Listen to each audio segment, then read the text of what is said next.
Hello जी। स्वागत है आपका एक बार फिर से आपके यूट्यूब चैनल डीसी एकेडमी में। और आज हम सब ना क्लास 11 का एक चैप्टर पढ़ने वाले हैं। उसमें आपको हम अभी तो आपको पढ़ाने वाले हैं cell chapter, basic unit of life. हमारी ज़िंदगी का जो सबसे छोटी इकाई है ना उसे हम सेल बोलते हैं। लेकिन इसमें हम आपको क्या क्या पढ़ाएंगे, तो आपको हम पहले पढ़ाएंगे सेल चैप्टर, उसके बाद आपको पढ़ाएंगे सेल डिवीजन। क्या पढ़ाएंगे? Cell division. और उसके बाद आपको पढ़ाएंगे हम बायोमॉलिक्यूल। क्या पढ़ाएंगे? बायोमॉलिक्यूल पढ़ाएंगे। तो ये आपको ये सेल पढ़ाएंगे, सेल डिवीजन पढ़ाएंगे और बायोमॉलिक्यूल पढ़ाएंगे। ये तीनों चैप्टर एक साथ आपको पढ़ाया जाएगा। ये चैप्टर बहुत ही इंपॉर्टेंट होता है नीट में, और बोर्ड के हिसाब से भी बहुत इंपॉर्टेंट चैप्टर होता है सेल चैप्टर और सेल डिवीजन और बायोमॉलिक्यूल। ये सारे के सारे एक दूसरे से इंटर कनेक्टेड होते हैं। ये जो चैप्टर हैं ये तीनों एक दूसरे क्या है? इंटर कनेक्टेड होते हैं। पहले आप सेल पढ़ेंगे, फिर सेल डिवीजन पढ़ेंगे, फिर बायोमॉलिक्यूल पढ़ेंगे। इसका मतलब पहले सेल का स्ट्रक्चर फंक्शन पढ़ेंगे, फिर कैसे सेल डिवाइड करता है वो पढ़ेंगे, और फिर सेल के अंदर कैसे इसके सारे कंपोनेंट होते हैं, सेल के इंटरनल जो कंपोनेंट होते हैं जो इसको सेल को पूरा मिलके बनाते हैं ना, उसके बारे में हम पढ़ेंगे। समझ में आया? तो चलिए हम स्टार्ट करते हैं, सेल के बारे में पढ़ने की कोशिश करते हैं। तो सेल के बारे में क्या क्या पढ़ेंगे हम ये आपको बता देते हैं। आइए उन्हीं के बारे में हम स्टेप बाय स्टेप पढ़ने की कोशिश करते हैं। ठीक, चलिए। तो अगर हम बात करें बायोलॉजी की, तो बायोलॉजी में आपको पता है, आपने बचपन से पढ़ा होगा। बायोलॉजी एक ब्रांच ऑफ साइंस है जिसमें हम लिविंग ऑर्गेनिज्म के बारे में पढ़ते हैं, चाहे वो प्लांट हो, एनिमल हो, चाहे माइक्रो ऑर्गेनिज्म हो। राइट?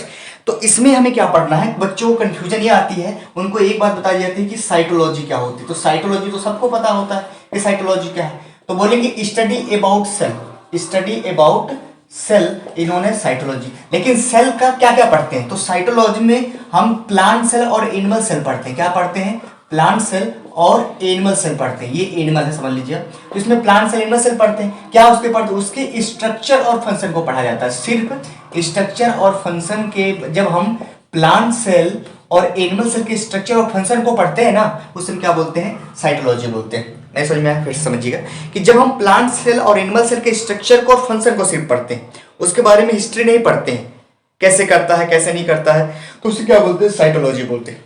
दूसरी बात, जो साइटोलॉजी थी इसके दो फादर थे, है ना। नॉर्मली फादर तो रॉबर्ट हुक को माना जाता है। किसको माना जाता है? रॉबर्ट हुक को। लेकिन जो मॉडर्न बने हैं उनका नाम है, स्पेलिंग है कार्ल पी स्वानसन। क्या नाम है? Carl P Swanson. ये आपको याद रखना होगा। तो साइटोलॉजी के जो फादर हैं, नॉर्मली जो पहले माने जाते थे ना, उनका नाम क्या बताइए? रॉबर्ट हुक नाम है। और जो बाद में उनका नाम क्या है? Carl P Swanson. ये आपको याद रखना है, कार्ल पी स्वानसन। तो साइटोलॉजी के फादर रॉबर्ट हुक माने जाते हैं, लेकिन मॉडर्न कौन है? कार्ल पी स्वानसन बनाए गए। चलिए, अब कोई पूछेगा, ये तो समझ में आ गया पहला पॉइंट। हाँ, दूसरा पॉइंट, तो इसमें कोई पूछ सकता है कि सर बताइए सेल बायोलॉजी क्या होता है? तो सही बात है, सेल बायोलॉजी क्या होता है? तो सेल बायोलॉजी में क्या होता है इसके फादर बता देते हैं। इसके फादर का नाम है जॉर्ज पैलेट। क्या नाम है? George Palade. तो सेल बायोलॉजी के फादर का नाम होता है जॉर्ज पैलेट नाम होता है। ठीक है ना। जो सेल बायोलॉजी है उसके फादर का नाम क्या है? जॉर्ज पैलेट नाम। अब सेल बायोलॉजी क्या होता है? जब स्टडी करते हैं क्या? Structure, function, structure, function and history of cell. इसका मतलब हम इसमें सेल के बारे में तो पढ़ते ही हैं, उसकी स्ट्रक्चर पढ़ेंगे, फंक्शन पढ़ेंगे और हिस्ट्री ऑफ सेल पढ़ते हैं। और इसमें आप यूकैरियोटिक एंड प्रोकैरियोटिक दोनों सेल पढ़ते हैं। क्या पढ़ते हैं? Eukaryotic and prokaryotic. आप इसमें जब दोनों सेल पढ़ने की कोशिश करते हैं ना, तो उसे क्या बोलते हैं? सेल बायोलॉजी बोलते हैं। समझ में आया? ये क्या थी आपकी छोटी सी बात थी। ठीक, तो साइटोलॉजी की बात करेंगे तो हमने बताया साइटोलॉजी में क्या करते हैं? प्लांट और एनिमल सेल के स्ट्रक्चर फंक्शन को पढ़ते हैं, उसे साइटोलॉजी बोलते हैं। इसके फादर जो थे रॉबर्ट हुक माने जाते थे। और बात करेंगे मॉडर्न वाले ना, तो उसका नाम होता है कार्ल पी स्वानसन। अगर हम सेल बायोलॉजी की बात करेंगे तो साइटोलॉजी सेल बायोलॉजी में दोनों में फर्क होता है। आपको पहले समझ में आना चाहिए कि साइटोलॉजी में क्या होता है, हम सेल, प्लांट और एनिमल सेल का स्ट्रक्चर और फंक्शन पढ़ते हैं। लेकिन आपका जो सेल बायोलॉजी है, सेल बायोलॉजी में आपका फादर जो थे ये जॉर्ज पैलेट थे। और स्टडी करते हैं तो बोलते हैं स्ट्रक्चर, फंक्शन और हिस्ट्री पढ़ते हैं। अगर हम सेल के बारे में ना, उसे क्या बोलते हैं? सेल बायोलॉजी बोलते हैं। ठीक, इसके आगे अगर हम पढ़ेंगे तो टॉपिक का आपका नया आएगा, नंबर ऑफ सेल की बात करेंगे। तो आइए हम नंबर की बात करते हैं। तो ये आपका कंप्लीटेड हो गया। चलिए, अब दूसरा हम बात करेंगे, तीसरी पॉइंट, नंबर ऑफ सेल। क्या बोलते हैं? Number of cell. अगर सेल के नंबर की आप बात करोगे ना, तो उसमें आपका 3 आता है। पहले आपको याद होना यूनिसेलुलर। क्या आएगा? यूनिसेलुलर। यूनिसेलुलर क्या होता है अभी आपको बता रहे हैं। यूनिसेलुलर को हम ए सेलुलर भी कहते हैं। क्या बोलते हैं? ए सेलुलर। तो यूनिसेलुलर क्या है बोला जाता है? ए सेलुलर भी कहा जा सकता है। चलिए इसके बाद अब आएगा मल्टी सेलुलर। क्या आएगा? Multi cellular. मल्टी सेलुलर का मतलब होता है जो ढेर सारे सेल से बना हो। और एक आएगा नॉन सेलुलर। एक क्या आएगा? Non cellular. ठीक है ना। तो नॉन सेलुलर की अगर आप बात करेंगे तो देखिए यूनिसेलुलर या ए सेलुलर का मतलब होता है मेडअप ऑफ सिंगल सेल, जो एक सेल से बना होना, that is known as unicellular. ठीक है ना। इसमें एग्जांपल आपका आएगा अमीबा और ईस्ट। क्या आएगा? अमीबा एंड ईस्ट, जो एक सेल से बना होगा ना, अमीबा और ईस्ट आ गया। मल्टी सेलुलर में बात करेंगे तो ये मेनी सेल से बने होते हैं। किससे बने होते हैं? मेनी सेल से। जो ढेर सारे सेल से बना है उसे मल्टी सेलुलर। एग्जांपल की बात करें, अगर मान लीजिए कोई इंसान 60 kg का है तो उसके अंदर सेल की मात्रा इतना हो सकता है। समझ में? मतलब 100 के आगे 12 जीरो लगाओ, इतने सेल अप्रॉक्स में पाए जा सकते हैं किसी भी इंसान के अंदर, अगर उसका वजन 60 किलो का है तो। इसका मतलब साफ जाहिर है, क्योंकि हम सेल को गिन नहीं सकते हैं। सेल हमारी नंगी आंखों से देखी, हम अब सेल को नंगी आंखों से नहीं देख सकते। अगर उसको हमें देखना होता तो माइक्रोस्कोप का यूज करते। तो ये नंबर ऑफ सेल हो गया। नॉन सेलुलर का मतलब होता है the organism which not made up of cell. इसका मतलब क्या होता है? The organism which do not made up of cell, जो सेल से ना बना हो उसे क्या बोलते हैं? नॉन सेलुलर बोलते हैं। तो आपको छोटी छोटी बातें इसको आपको याद रखना होता है, ये बहुत ज्यादा ही इंपॉर्टेंट है। ठीक है ना। तो अभी तो इसमें क्या करना है आपको, ये मेरे ख्याल से आपको इसमें जो मेन चीज थी समझ में आ चुकी होगी। चलिए हम आगे समझने की कोशिश करते हैं। इसमें आपको याद रखना होगा कि ये नॉन सेलुलर ऑर्गेनिज्म में जो एग्जांपल आपका आएगा ना, इसमें वायरस आएगा। वायरस सेल से नहीं बना होता है। वायरस लिविंग और नॉन लिविंग के बीच में लिंक करता है। ठीक है ना। इनके बारे में आगे पढ़ाएंगे आपको। तो वायरस क्या है? लिविंग और नॉन लिविंग के बीच में लिंक करता है। लेकिन नंबर ऑफ सेल के अकॉर्डिंग ऑर्गेनिज्म 3 होते हैं। पहला आपका होगा यूनिसेलुलर, दूसरा मल्टी सेलुलर, तीसरा क्या होगा? नॉन सेलुलर होगा। राइट। चलिए आगे समझ लेते हैं हम लोग। सेल था, सेल को कैसे सबने पता करा कि सेल कहाँ से आया। सेल, जैसे किसी ने कहा कि सेल क्या होता है तो सेल के बारे में स्टडी करा तो साइटोलॉजी, और ज़्यादा पढ़ा तो उसको क्या बोलते हैं हम? सेल बायोलॉजी बोलते हैं, है ना। तो इसको कैसे पता करें कि सेल हमारी बॉडी, प्लांट हो या एनिमल हो या माइक्रो ऑर्गेनिज्म में कोई हो, या वायरस कैसे नहीं सेल से बना होता है। तो इन सब के बारे में रुचि ली गई, इन सब के बारे में जाना गया, खोजा गया, समझा गया, तब तो पता चलेगा ना। तो चलिए नेक्स्ट टॉपिक हम पढ़ते हैं। जो हमारी नेक्स्ट टॉपिक है उसमें हमें पढ़ना है डिस्कवरी ऑफ सेल। तो डिस्कवरी ऑफ सेल पढ़ने से पहले मैं आपको कुछ चीजें बता देता हूँ। एक साइंटिस्ट था जिसका नाम था लेमार्क। क्या नाम था? लेमार्क। लेमार्क का नाम से भी याद रखिए। लेमार्क ने यह कहा कि अगर किसी भी ऑर्गेनिज्म में सेल नहीं है तो वो एग्जिस्ट इस धरती पे नहीं करेगा। तो इन्होंने ये कहा no any organism without cell exist on this earth. समझ में आना। तो लेमार्क ने यह बताया कि कोई भी लिविंग ऑर्गेनिज्म अगर बिना सेल का है तो इस धरती पे नहीं रहेगा, उसकी लाइफ पूरा अस्तित्व खराब हो जाएगा। उन्होंने ये पॉइंट बताने की कोशिश करी थी, मतलब कि बिना सेल का कोई भी लिविंग ऑर्गेनिज्म इस धरती पे पनप नहीं सकता था। इसको किसने बताया था? लेमार्क ने बताया था। ठीक। इसके बाद उसने कहा कि अगर मान लीजिए किसी भी लिविंग ऑर्गेनिज्म को बनाना होता है, या तो वो प्लांट हो या तो वो एनिमल हो, इन सबको बनाने के लिए जो सेल ही तो बनाता है। अगर सेल इन सबको बनाता है तो उसके पास 2 कैरेक्टरिस्टिक होनी चाहिए।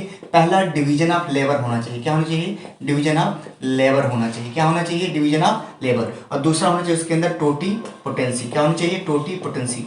अगर सेल ने ऐसा कुछ काम करा, अगर इन सबको सेल ने फॉलो करा तो वो कंप्लीटली प्लांट को और एनिमल को बना लेता है। तो सेल जब भी किसी भी लिविंग ऑर्गेनिज्म को बनाने की कोशिश करता है तो वो टोटीपोटेंसी और डिवीजन ऑफ लेबर को फॉलो करता है। डिवीजन ऑफ लेबर का मतलब होता है कि जब ढेर सारे सेल एक साथ कंबाइन होकर एक स्पेशल फंक्शन करने लगते हैं उसे बोलते हैं डिवीजन ऑफ लेबर। ठीक। टोटीपोटेंसी की बात करेंगे तो इसका मतलब होता है कि जब एक सेल के पास इतनी एबिलिटी हो वो पूरे ऑर्गेनिज्म को कंप्लीटली बना लेता है, उसे क्या बोलते हैं? टोटीपोटेंसी। इसके बारे में हम आगे जिक्र करेंगे, इसलिए इसको हम सिर्फ आपको टर्म बताया। ठीक। अब इसके बाद आपका आता है डिस्कवरी ऑफ सेल। क्या आता है? Discovery of cell. तो डिस्कवरी ऑफ सेल की बात करेंगे अगर हम कि कैसे कैसे डिस्कवरी हुआ तो उसको बारे में हम आपको जानकारी देंगे, अच्छी खासी जानकारी देंगे। ठीक। देखिए जब आया था 1665 में एक साइंटिस्ट आया जिसका नाम था रॉबर्ट हुक। क्या नाम था? Robert Hooke. रॉबर्ट हुक ने डिस्कवर किया नॉन लिविंग सेल। क्या डिस्कवर किया? नॉन लिविंग सेल, ठीक है ना। उन्होंने क्या लिया था? उन्होंने टेक किया था कॉर्क सेल को। क्या लिया था? कॉर्क सेल को। और उसको किस पे रखा था? उस पे रखा था माइक्रोस्कोप पे। किस पे रखा? माइक्रोस्कोप। और उन्होंने उसको सेल्फ डिजाइन किया था। और जब माइक्रोस्कोप पे रखा तो देखा, सीन उसने किया स्मॉल कंपार्टमेंट, ठीक है ना। क्या देखा उसमें? स्मॉल कंपार्टमेंट, ठीक। उसमें स्मॉल कंपार्टमेंट देखा। और वो किसके, उन्होंने उसका एक सिमिलर किसके बताया? हनी बी के बताया। किसके बताया? जो मधुमक्खी का छत्ता जैसे होता है ना, उसको बताया, हनी बी के मधुमक्खी। और उसी को क्या बोला उन्होंने? उसे सेल, उसने क्या कहा? उसी को उन्होंने कहा सेल, ठीक। तो 1665 में रॉबर्ट हुक आए थे, नॉन लिविंग सेल की डिस्कवरी करी थी। लेकिन उन्होंने जिस चीज की डिस्कवरी करी थी वो सेल वॉल था, लेकिन इनको पता नहीं था। रॉबर्ट हुक ने अननोन में क्या डिस्कवर किया था? सेल वॉल, लेकिन इनको पता नहीं था। लेकिन हमें याद क्या करना है कि रॉबर्ट हुक 1665 में आए थे, नॉन लिविंग सेल को लिए थे। कॉर्क सेल लिया था। कॉर्क सेल में जो बार के पीछे होता है ब्राउनिश सब्सटेंस होता है। कॉर्क सेल को माइक्रोस्कोप पे रखा, राइट। उनका खुद का माइक्रोस्कोप बनाया हुआ था। और उन्होंने देखा कि वो जो कॉर्क सेल उसमें छोटे छोटे कंपार्टमेंट हैं। उन्होंने देखा कि वो जो कॉर्क सेल है प्लांट सेल का, उसमें छोटे छोटे कंपार्टमेंट हैं। और जिस तरह से मधुमक्खी का छत्ता छोटे छोटे कंपार्टमेंट से मिलकर बना होता है, उसी तरह कॉर्क सेल भी छोटे छोटे कंपार्ट से मिलकर बना है। तो उन्होंने कहा उसका नाम क्या होगा? उसी का नाम उन्होंने क्या बताया? वही सेल हो सकता है, ठीक है ना। रॉबर्ट हुक ने सेल को क्या बोला था? यूट्रिकल्स बोला था, ठीक है ना। लेकिन सेल, बाद में इसका नाम सेल पड़ा, रॉबर्ट हुक ने उसको सेल बोला था, लेकिन एक और कोई साइंटिस्ट था उसको यूट्रिकल से बोलता था, ठीक। तो रॉबर्ट हुक के बारे में आपको समझ में आ गया। चलिए, रॉबर्ट हुक ने एक अपनी बुक लिखी थी जिसका नाम था माइक्रोग्राफिया। क्या नाम रखा था? माइक्रोग्राफिया। ये मेरे ख्याल से आपको समझ में पूरा आ चुका होगा, ठीक। ये समझ में आया। चलिए, अब हम बात करेंगे 1674 की। तो 1674 की अगर आप बात करें तो इसमें आया था ए.बी. लिवेनहॉक। कौन आया था? ए.बी. लिवेनहॉक। अब ए.बी. लिवेनहॉक जो थे, इन्होंने क्या डिस्कवर किया था? लिविंग सेल डिस्कवर किया था। लिविंग सेल इन्होंने डिस्कवर किया था, ठीक। छोटी सी बात थी। इन्होंने आरबीसी को डिस्कवर किया, स्पर्म को डिस्कवर किया, और सारी चीजें थी। लेकिन आपको याद रखना, ये आरबीसी और स्पर्म के बारे में जो बताने वाला साइंटिस्ट था उसका नाम क्या था? ए.बी. लिवेनहॉक था। तो ये 1665 और 1674 याद रखिएगा। चलिए, इसके बाद जब और बढ़ा गया तो इसके बाद एक डेट आया जिसका नाम था 1839, ठीक। 1839 क्या था? 1839 में आया था आपका सेल थ्योरी। क्या आया था? Cell theory. तो 1839 में सेल थ्योरी आई थी। अब सेल थ्योरी क्या थी? तो सेल थ्योरी को देने वाले जो साइंटिस्ट थे ना, उनका नाम क्या था? उनका नाम था, एक का नाम था स्लाइडन, एक का नाम क्या था? स्लाइडन, और एक का नाम क्या था? सचवान नाम था। क्या नाम था? एक का नाम स्लाइडन, एक का नाम सचवान था। ये आपके बॉटनिस्ट थे। क्या थे? बॉटनिस्ट। और ये क्या थे? जूलॉजिस्ट थे। ये जूलॉजिस्ट था भाई, ठीक। तो 1839 में सेल थ्योरी आया। मतलब कि सारा जो भी डिस्कवरी करी गई थी उसको मिला जुला के कुछ ये सेल थ्योरी कहने की कोशिश करी। और स्लाइडन और सचवान के द्वारा दिए गए थे। दो साइंटिस्ट थे, ये बॉटनिस्ट थे, ये जूलॉजिस्ट थे। अब ये अपनी 1838 में और इन्होंने दिया 1839 में। अब यहाँ से इंपॉर्टेंट पॉइंट है, स्लाइडन ने 1838 में ये बताया कि जितने भी प्लांट होंगे ना वो सेल से बने होंगे, ठीक है। और सचवान ने बताया कि जितने भी एनिमल होंगे वो सेल से बने होंगे 1839 में। लेकिन सचवान ने फिर बाद में ये पता करा कि चाहे प्लांट हो चाहे एनिमल हो, दोनों सेल से बने होते हैं। इसके पहले तो दोनों को अलग अलग पता था। इन्होंने कहा प्लांट सेल से बना होगा, इन्होंने कहा एनिमल सेल से बना होगा। लेकिन सचवान ने फिर ज्यादा पढ़ने की कोशिश करी तो उन्होंने ये बताया कि चाहे प्लांट हो चाहे एनिमल हो, दोनों सेल से बने होंगे। तो इसीलिए इन्हीं के डेट पे, ये जो डेट पड़ा है ना 1839, इन्हीं के डेट पे पड़ा है, ठीक है ना। हाँ, अब सेल थ्योरी क्या कहती है? सेल थ्योरी क्या कहती है? इट स्टेट दैट, क्या कहती है? It state that all living organism, क्या? All living organism. ये सेल थ्योरी ये कहती है जितने भी लिविंग ऑर्गेनिज्म होते हैं इस धरती पे, प्रेजेंट ऑन दिस अर्थ, ये प्रेजेंट लिखा है भाई, present on this earth, made up of cell and its product. Cell theory ये कहती है चाहे प्लांट हो चाहे एनिमल हो, अगर कोई भी लिविंग ऑर्गेनिज्म इस धरती पे है तो वो किससे बना होगा? सेल और उसके प्रोडक्ट से बना होगा, राइट। ये किसके अकॉर्डिंग है? सेल थ्योरी के अकॉर्डिंग। दूसरी बात, सेल थ्योरी तो स्लाइडन सचवान ने दे दिया, लेकिन बात ये थी कि सचवान ने तो दिया सेल थ्योरी की प्लांट हो चाहे एनिमल हो सेल से बना होगा। लेकिन लोगों ने ये पूछा, ये बताइए सेल आता कहाँ से? कोई प्रूफ है आपके पास सेल कहाँ से आ रहा है, डाउनलोड हो रहा है कि कहाँ से आ रहा है? तो इसी चीज को एक्सप्लेन इन्होंने नहीं कर पाया, तो इसका डीमेरिट क्या था? ड्रॉबैक लिख सकती है, या ड्रॉबैक बोलिए या तो लिमिटेशन बोलिए। तो ड्रॉबैक का मतलब ये हुआ कि ड्रॉबैक को क्या बोलते हैं हम? ड्रॉबैक मतलब can not explain origin of cell, can not explain origin of cell. तो इन्होंने ये नहीं बता पाया कि सेल कहां से आता है, can not explain origin of cell. और इनका एक्सेप्शन क्या था? सेल थ्योरी चिल्ला चिल्ला के कहती थी, सेल थ्योरी चिल्ला चिल्ला के कहती थी कि सारे प्लांट एनिमल सेल से बने होंगे, सेल से बने होंगे, सेल से बने होंगे। लेकिन वायरस कहा भैया हम तो सेल से बने ही नहीं है, तो मेरा सेल थ्योरी में कोई नामो निशान ही नहीं आएगा, राइट है। तो स्लाइडर सचवान की जो थ्योरी थी सेल थ्योरी, वो किसके लिए एप्लीकेबल नहीं?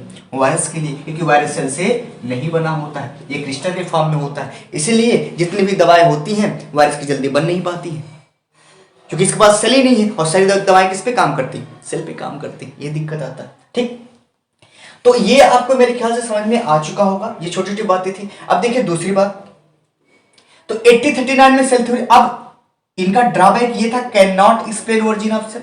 इन्होंने ये नहीं बताया सेल कहां से आया, ओरिजिन ऑफ सेल नहीं बताया ना।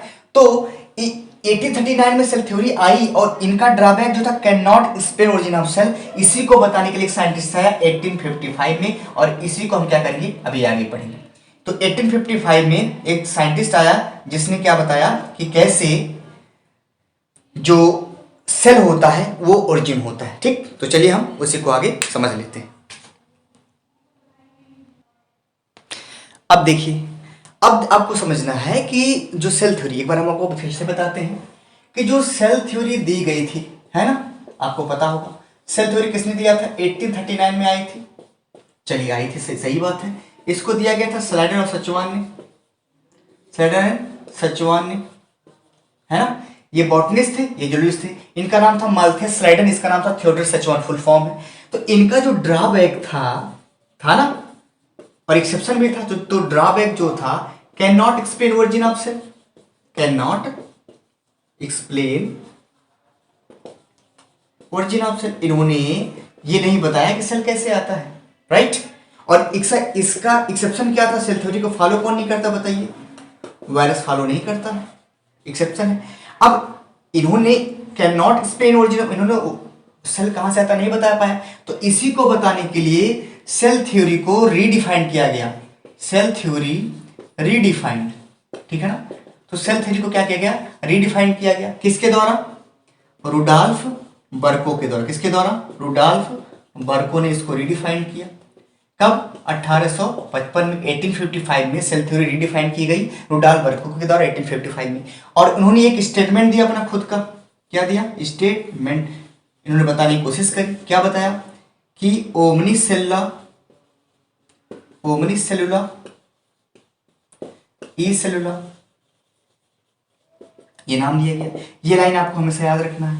ओमनीसुल्ला ईसुल्ला किस साइंटिस्ट के द्वारा दिया गया था? रुडॉल्फ बर्को के द्वारा दिया गया था। कब दिया गया था? 1855 में दिया गया था। ठीक, तो ओमनीसुल्ला ईसुल्ला का मतलब क्या होता है? All cell are arises from pre existing cell. क्या? Pre existing cell. जितने भी सेल होते हैं ना, वो प्री एग्जिस्टिंग सेल से एराइज होते हैं। इसका मतलब ये, इसका मतलब, हाँ भाई, तो हमने आपको बताया था कि सेल थ्योरी को रीडिफाइन करा गया था रुडॉल्फ बर्को के द्वारा 1855 में। ठीक है, उन्होंने अपना खुद का एक स्टेटमेंट दिया था, ओमनी सेल्ला ई सेल्ला। थोड़ी मोड़ी का सेल्ला या सेलुली में कुछ स्पेलिंग का मिस्टेक होगा, तो सॉरी फॉर दैट। मुझे इतना स्पेलिंग में थोड़ी मुझे याद नहीं रहता, लेटर का इधर हो जाता है, तो उसको आप समझ जाएंगे। ये ऑप्शन में देगा तो सीधा ही लाइन लिखा रहेगा, इसमें वर्ड की फ्रेम ही नहीं की रहेगी। ठीक, चलिए, तो इसका मतलब होता है all cell are arises, ARIZES, है ना। All cell are arises from pre existing cell. इसका मतलब होता है कि जितने भी नए सेल आते हैं, जितने भी नए सेल आएंगे ना, वो सारे के सारे कहाँ से आएंगे? ओल्ड सेल से आएंगे। कहाँ से आएंगे? ओल्ड सेल से। समझ में आया? कहाँ से आएंगे? ओल्ड सेल से। तो जितने भी नए सेल, ये न्यू सेल है, तो न्यू सेल जो भी आते हैं ना, वो कहाँ से आते हैं? Old cell. उसी को बोला प्री एग्जिस्टिंग सेल। क्या बोला गया है? Pre existing cell. ठीक, तो ये छोटी सी बात थी। तो ये आपका हो गया ओमनी सेल्ला ई सेल्ला। ठीक, अब आगे हम क्या पढ़ेंगे, आगे हमारी जो नई टॉपिक है वो है सेल डॉक्ट्रिन क्या होता है या मॉडर्न सेल थ्योरी क्या होता है, उसके बारे में हम आगे पढ़ने वाले हैं। ठीक, तो चलिए हम उसके बारे में जानकारी लेते हैं, सेल डॉक्ट्रिन और मॉडर्न सेल थ्योरी क्या थी।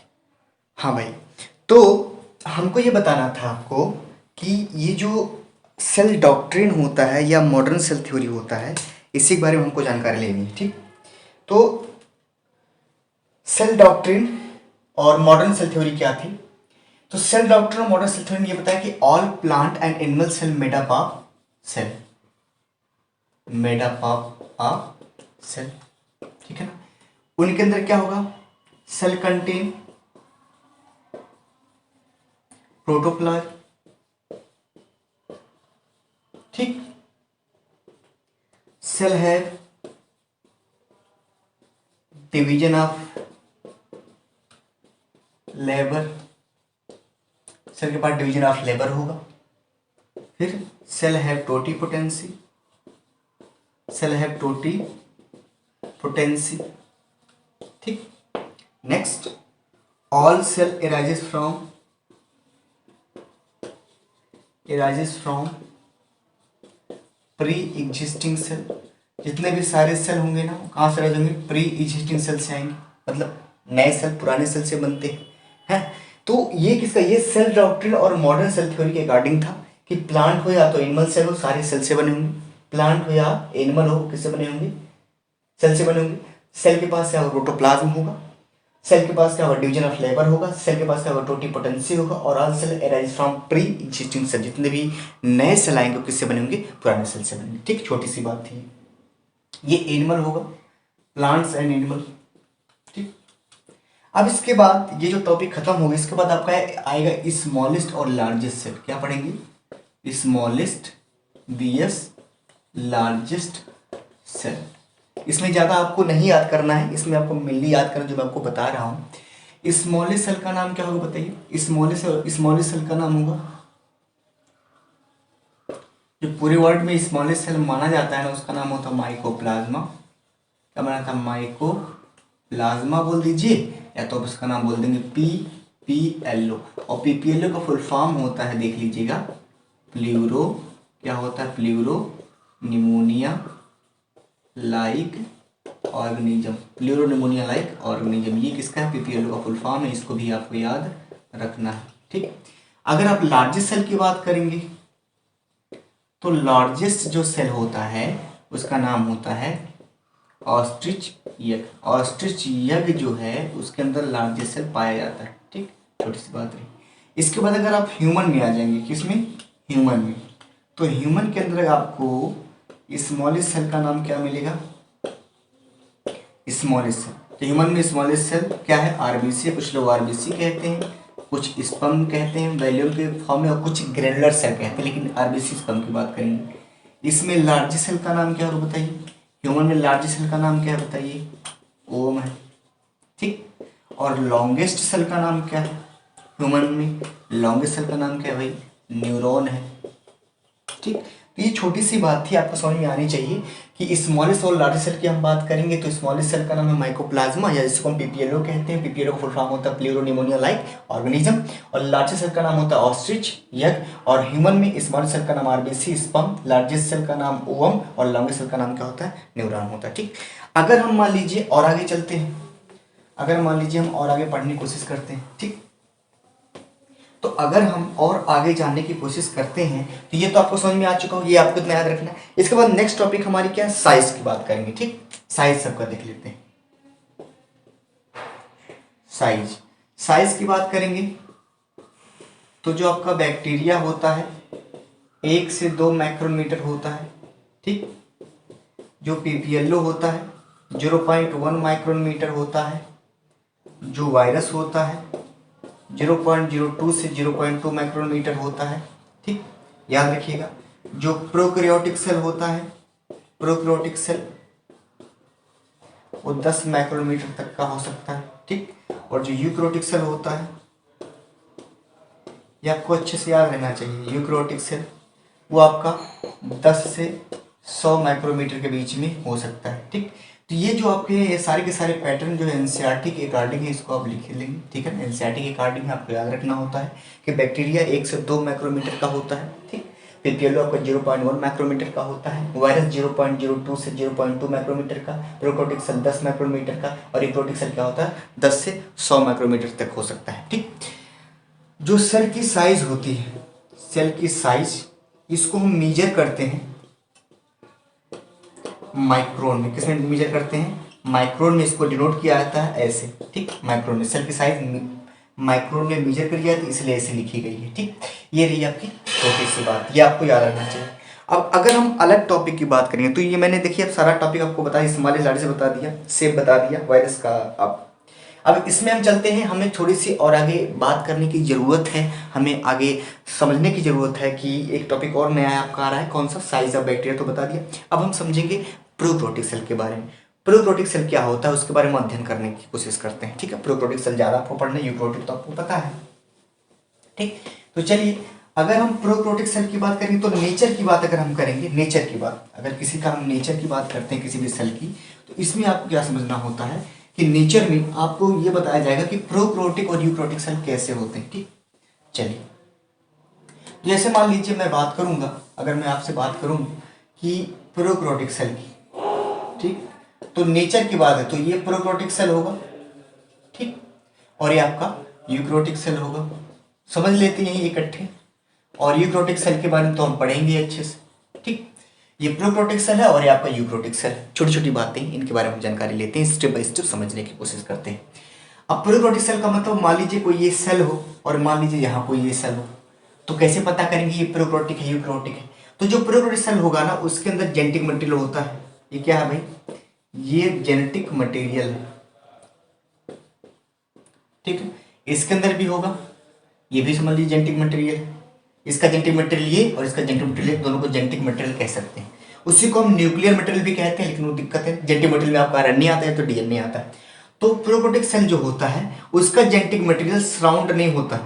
इसका मतलब इनमें क्या होता है? न्यूक्लियर मेम्ब्रेन एब्सेंट होता है।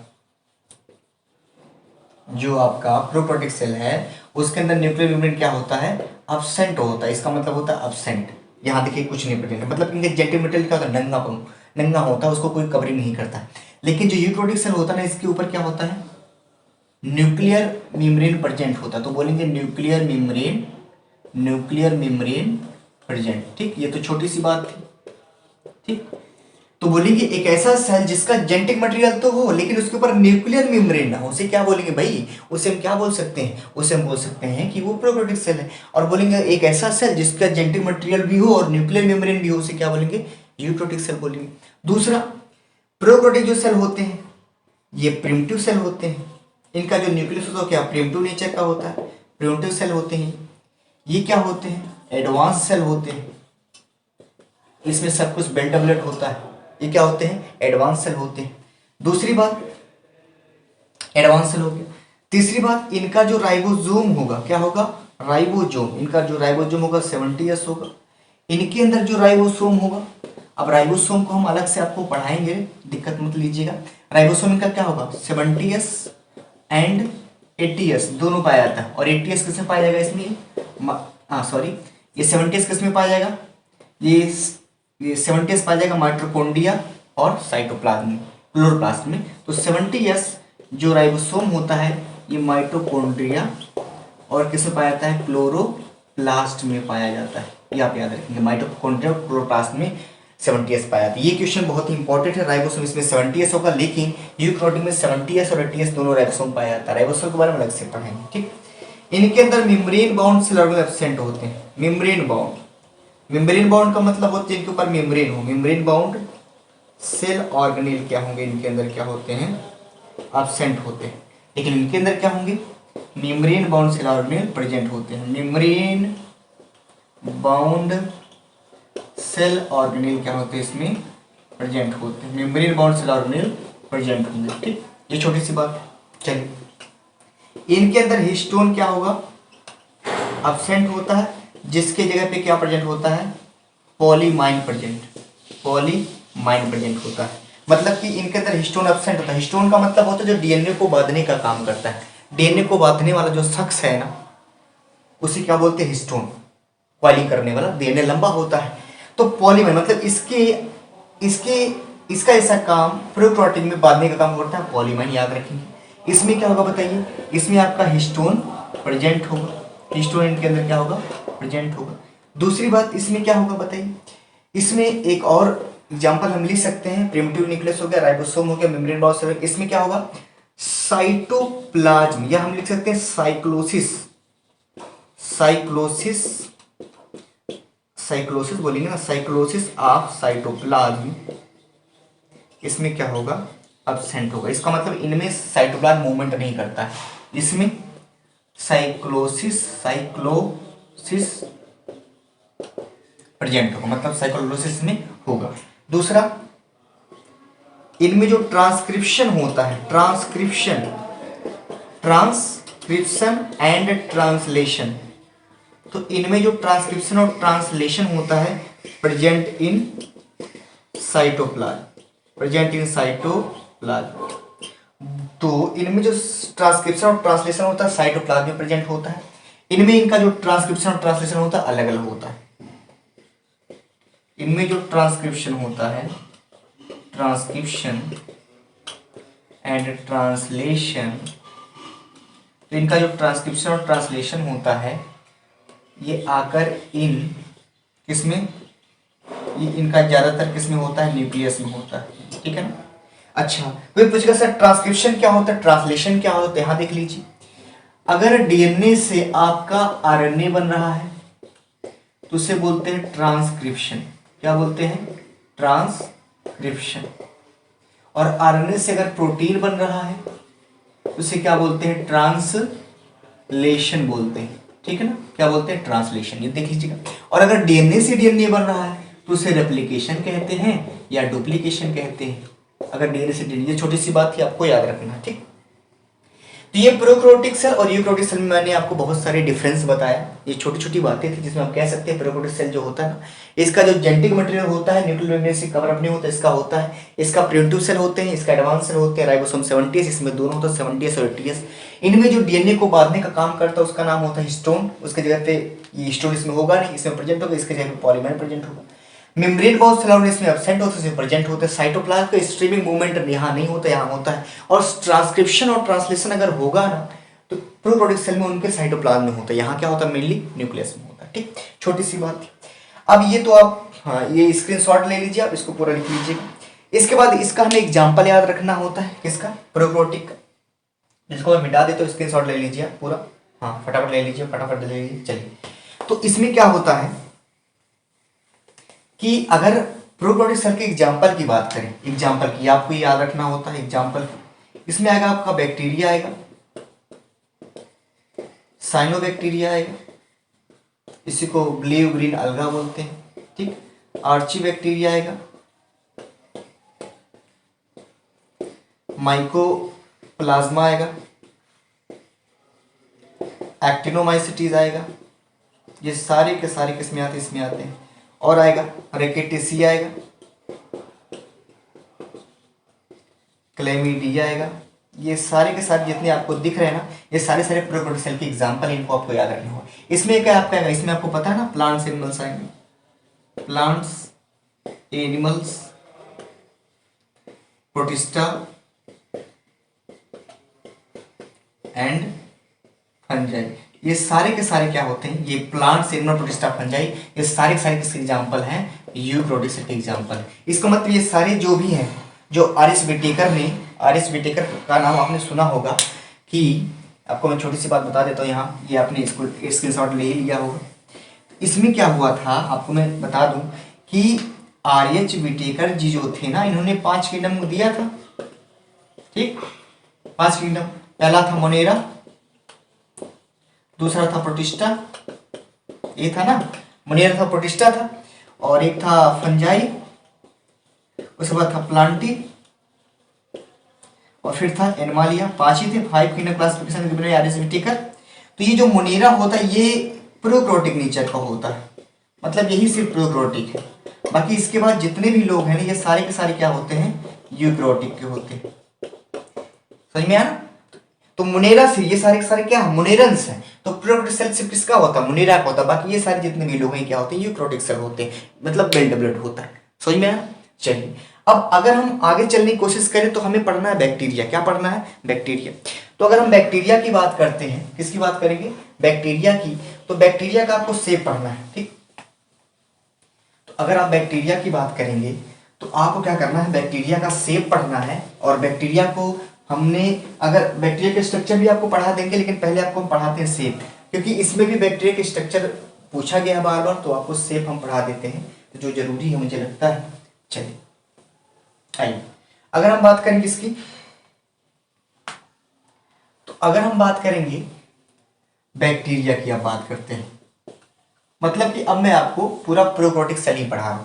तो बैक्टीरिया को अगर हम शेप के आधार पे बात करेंगे, शेप की, इसका शेप कितना हो सकता है, तो आप बोलेंगे जो राउंड राउंड जैसा होगा ना, उसे क्या बोलेंगे, कोकस। क्या बोलेंगे, कोकस। तो अगर किसी बैक्टीरिया राउंड शेप में, उसे क्या बोलेंगे, कोकस बोलते हैं। अगर रॉड शेप में है तो उसे क्या बोलेंगे, बैसिलस बोलेंगे। क्या बोलेंगे, बैसिलस, अगर रॉड शेप है। अगर वो स्पाइरलम शेप है, ऐसे स्पाइरल जैसा है, तो उसे क्या बोलेंगे, स्पाइरिलम। ये बैक्टीरिया स्पाइरिलम है, शेप कैसा होगा, स्पाइरल जैसा।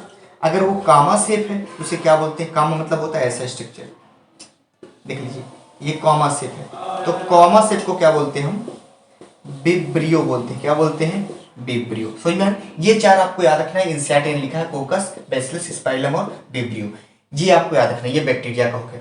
अब दूसरी बात करते हैं कि बच्चों को ये कंफ्यूजन होती है इसमें, है ना, ये आपको याद रखना है ये।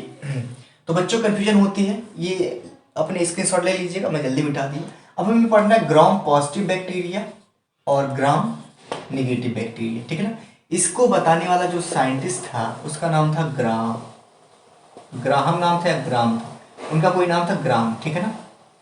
तो सोचा सबने बैक्टीरिया दो तरीके होते हैं, ग्राम पॉजिटिव और ग्राम निगेटिव। तो ग्राम पॉजिटिव ग्राम निगेटिव कैसे पहचानेंगे, तो क्या होता है कि अगर आप मान लीजिए बैक्टीरिया को स्टेन करिए, क्या करिए, बैक्टीरिया को स्टेन करिए। स्टेन मतलब होता है स्टेनिंग करना, कलरिंग आना। अगर स्टेन करते हैं दो चीज से, या तो क्रिस्टल वायलेट से करिए या जेनेटियन वायलेट से करिए, जेनेटियन वायलेट। अब ये सारी चीजें लैब की बातें हैं, सुना है मैंने भी। बैक्टीरिया को स्टेन करते हैं क्रिस्टल वायलेट या जेनेटियन वायलेट से, तो ऑल ऑब्टेन ब्लू कलर। तो सबके पास क्या होता है, ब्लू कलर आ जाता है, ठीक है ना, ब्लू कलर आ जाता है।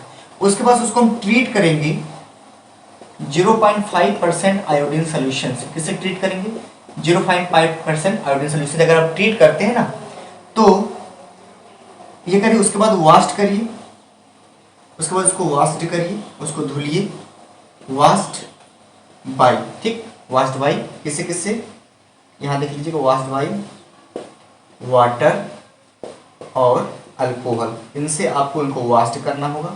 तो लिखते हैं इनको वास्ट बाई, ठीक, vast by water and alcohol. उसके बाद अगर बैक्टीरिया ब्लू और पर्पल कलर, उसके बाद अगर बैक्टीरिया ब्लू और पर्पल कलर अगर उसके पास आया तो बोलेंगे वो ग्राम पॉजिटिव बैक्टीरिया है, ठीक। और अगर उसका कलरलेस आया तो उसे हम क्या बोलेंगे कि वो हमारा क्या है, ग्राम निगेटिव बैक्टीरिया। ये आपको याद रखना होता है, ठीक है ना। तो हमने क्या सीखा, हमने ये सीखा कि gram positive gram negative bacteria अगर हमें पता करना होगा ना, तो हम क्या करेंगे, हमें क्या करना है, एक बैक्टीरिया लेना, इसको स्टेन करना है क्रिस्टल वायलेट या जेनेटियन वायलेट, ठीक है ना, ये इसको बोलता है करेंट सोल्यूशन। और उसके बाद सारे बैक्टीरिया जितने भी मैंने डाला उसके पास ब्लू कलर आ जाएगा। उसके बाद उसको क्या करेंगे, 0.5% आयोडीन सोल्यूशन से हम ट्रीट करते हैं। उसके बाद उसको हम वॉश करेंगे वाटर से, अल्कोहल से। उसके बाद जो जिस बैक्टीरिया के पास ब्लू और पर्पल कलर आ जाएगा ना, वो ग्राम पॉजिटिव हो जाएगा, और जिसके पास कलरलेस हो जो बैक्टीरिया हो जाएगा वो ग्राम नेगेटिव बैक्टीरिया हो जाएगा। अच्छा, आयोडीन सोल्यूशन की बात चली तो आयोडीन सोल्यूशन जो होता है, अगर मैं बता देता हूँ आपको, आगे तो पढ़ाऊंगा ही। आयोडीन सोल्यूशन जो होता है ये चेक करता है presence and absence of starch.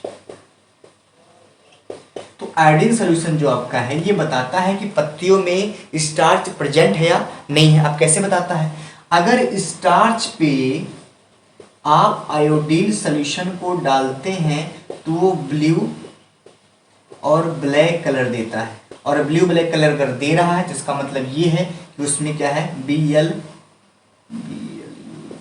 ठीक है ना, बी, हाँ, तो ब्लू कलर, ये ब्लू कलर है। तो अगर स्टार्च पे आयोडीन सोल्यूशन डालते हैं तो ये ब्लू कलर देता है, इसका मतलब स्टार्च प्रेजेंट है। और अगर आयोडीन सोल्यूशन डाला जाए और ब्लू ब्लैक कलर नहीं आया तो इसका मतलब होता है स्टार्च एब्सेंट है, ठीक है ना। तो ये लीफ है, लीफ, ये भी लीफ है, ठीक है ना, सॉरी। लीफ पे अगर आयोडीन सोल्यूशन आप डालेंगे तो ब्लू ब्लैक कलर दिया तो इसका मतलब होता है स्टार्च प्रेजेंट है, और अगर लीफ ब्लू ब्लैक कलर नहीं दिया तो इसका मतलब होता है स्टार्च एब्सेंट है, ठीक है ना। तो इसका मतलब यहाँ फोटोसिंथेसिस नहीं हुआ है और यहाँ हुआ है। छोटी सी बात है, आपको समझ में आनी चाहिए, ठीक। तो मेरे ख्याल से आपको ये पूरा समझ में आया होगा, है ना। तो एक बार मैं आपको इसको बता देता हूँ अच्छे से। तो जैसे हमने कहा ये सारी चीज़ें आपको समझ में आया होगा। मेरे ख्याल से आपको ये वीडियो अच्छा अगर लगा होगा तो अच्छी बात है, और लगना भी चाहिए आपको।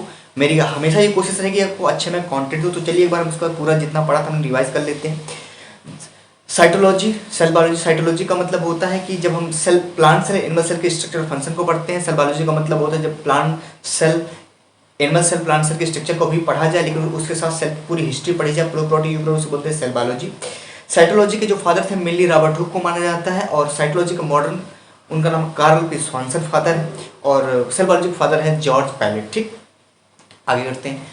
जो डिस्कवरी करी गई थी रॉबर्ट हुक के द्वारा करी गई थी, ए.बी. लिविनहॉक के द्वारा करी गई थी। सेल थ्योरी आई थी स्लाइडर सचवान के द्वारा 1839 में आई थी, और इसका ड्रॉबैक था can not explain origin of cell, और इसका एक ड्रॉबैक और था, इन्होंने एक्सेप्शन था, क्या, वायरस था। रुडाल्बर को 1855 में आया था, उन्होंने ये बताया था कि जो सारे सेल होते हैं ना, कहाँ से आते हैं, नए सेल पुराने सेल से बनते हैं, ठीक। इसके बाद हमने क्या पढ़ा, हमने बहुत सारी चीज़ें पढ़ी।